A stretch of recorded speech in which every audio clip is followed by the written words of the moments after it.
नमस्कार मित्रों, आज हम आपके सामने एक बार फिर से एक बहुत ही अच्छी भावपूर्ण कथा लेकर आए हैं। तो मित्रों, आप इस कथा को अंत तक अवश्य सुनें।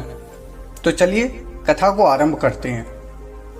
मित्रों, अवध में एक संत रहा करते थे और वे भगवान राम को अपना शिष्य मानते थे और अपने को गुरु, और इसीलिए वह मंदिर के अंदर कभी नहीं जाते, बाहर ही बैठे रहते। और कोई यदि कहता कि मंदिर में क्यों नहीं जाते, तो कहते कि राम जी सिंहासन पर बैठे होंगे और श्री जानकी जी भी उनके साथ सिंहासन पर बैठी होंगी और मैं उनका गुरु हूँ, तो जाना अच्छा नहीं लगेगा, क्योंकि राम जी बहुत संकोची हैं, उनको बहुत संकोच होगा। और इसी कारण से वह मंदिर के अंदर नहीं जाते और मंदिर के बाहर ही एक कुटिया बना रखी थी, उसी में रहते। और कुटिया में ही राम जी का एक चित्र और खड़िया, पाटी और एक छड़ी राम जी को पढ़ाने के लिए रखे रहते। और जब वह कुटिया के अंदर उस चित्र में बने हुए राम जी को पढ़ाते, तो बाहर से लोग सुनते कि वह राम जी से कह रहे हैं कि पढ़ लो, राजा के बेटे हो, काम आएगा। और कभी कभी उन्हें लगता कि राम जी नहीं पढ़ रहे हैं, तो छड़ी दिखाते। अब भगवान भी अपने भक्तों के साथ उनके भाव के अनुरूप ही लीला करने लगते हैं। जब वह भगवान को छड़ी दिखाते, तो उनका चित्र कांपने लगता, और जब चित्र कांपने लगता तो खुद ही रोने लगते और कहते कि तुम भी तो पढ़ते नहीं हो। मित्रों, यही उनका रोजाना का काम था, लेकिन मंदिर में कभी नहीं जाते। जब कोई मंदिर से बाहर निकलता तो पूछ लेते, राम जी ठीक हैं, सब ठीक है। बस एक बार कुछ लोगों ने उनसे कहा कि ये क्या ढोंग है, भोजन में उपस्थित रहते हो लेकिन भगवान के मंदिर में नहीं जाते। तो कहते, भैया ये मेरा भाव है। तो लोगों ने कहा, नहीं चलो। तो कुछ लोग उन्हें जबरदस्ती हाथ पकड़कर ले गए। तो वह मंदिर में अंदर जाने से पहले ही कहने लगे, राम जी ये लोग मुझे जबरदस्ती ला रहे हैं, आप स्वयं संभाल लेना अपनी मर्यादा। और जब लोग उन्हें जबरदस्ती मंदिर के अंदर ले गए, तो आश्चर्य, श्री राम जी का मुकुट झुक गया, श्री जानकी जी के मुख पर घूंघट आ गया। और जब सबने यह दृश्य देखा तो भगवान को प्रणाम करने लगे और बोले, धन्य है इनका भाव। मित्रों, उसी दिन से उस स्थान का नाम गुरु सदन विहारी रामलला रख दिया गया। मित्रों, भगवान से नाता जोड़ने में एक बहुत अच्छी बात है।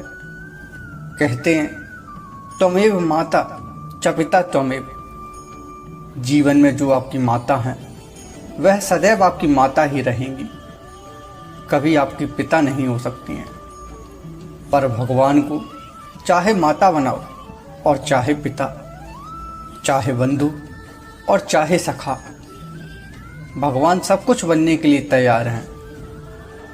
मित्रों, भगवान की सत्ता को स्वीकार कर लेना भक्ति नहीं है, भगवान के अस्तित्व को स्वीकार कर लेना आस्तिकता है।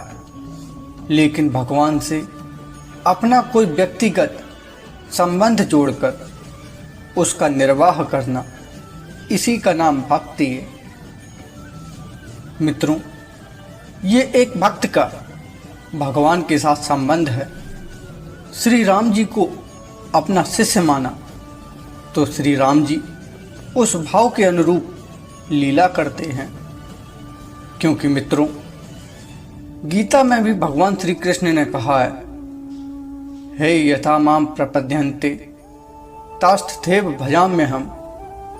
हे अर्जुन, मेरा जो भी भक्त मुझे जिस भाव से भजता है, मैं भी उसको उसी भाव से भजने लगता हूँ, क्योंकि सभी मनुष्य सब प्रकार से मेरे ही मार्ग का अनुसरण करते हैं। मित्रों, हमें भगवान से कभी भी कुछ भी मांगना नहीं चाहिए। मित्रों, जिस प्रकार हम अग्नि जलाते हैं और अग्नि जलने के बाद में हमें स्वतः ही उस अग्नि से गर्माहट प्राप्त होने लगती है, ठीक उसी प्रकार हमें अपने दिल और दिमाग में भगवान की भक्ति की एक चिंगारी लगाने की आवश्यकता है। और जब ये चिंगारी एक अग्नि का रूप ले लेगी और जब हम भगवान की भक्ति में पूर्ण रूप से समर्पित हो जाएंगे, तो आप यकीन मानिए आपको भी सब कुछ बिना मांगे ही मिलने लगेगा। मित्रों, हमें अग्नि से कभी भी गर्माहट मांगनी नहीं पड़ती है, हमें तो बस अग्नि जलानी पड़ती है। ठीक उसी प्रकार हम भी अपने दिल में भगवान की भक्ति की अग्नि जलाएं और हमें सब कुछ स्वतः ही प्राप्त होने लगेगा। तो मित्रों, आपको ये कथा कैसी लगी? अगर अच्छी लगी हो तो आप इस कथा को लाइक ज़रूर करें और अपने मित्रों के साथ शेयर करें। यदि आप इस कथा को अपने मित्रों के साथ शेयर करेंगे तो आपके मित्र भी इस कथा को सुनकर भगवान की भक्ति का आनंद लेकर शिक्षा प्राप्त कर सकेंगे।